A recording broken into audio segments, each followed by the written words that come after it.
How to retry field workflows in n8n.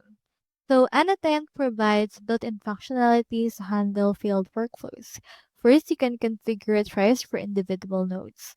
For this, head over first on the first node, and then from in there, double-click on it, click on Settings, and click on this retry on fail. You can set the max tries, wait between tries, and on error options. So this node will retry if it fails. Next, add it again on the next node, which is this one. So head over to the settings, click on retry and fail, and then modify here again the settings. If you see this particular icon, this means that it has a retry on fail node, which means that it will retry if it fails. Next, you can handle workflow levels errors with error trigger node.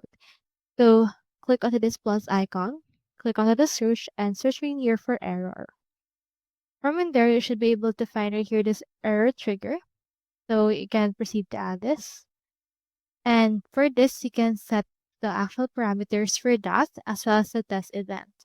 If it has an error, you can automatically try all of this in there as well once you have properly added it. So that's all there is today, and I hope this video helped you out.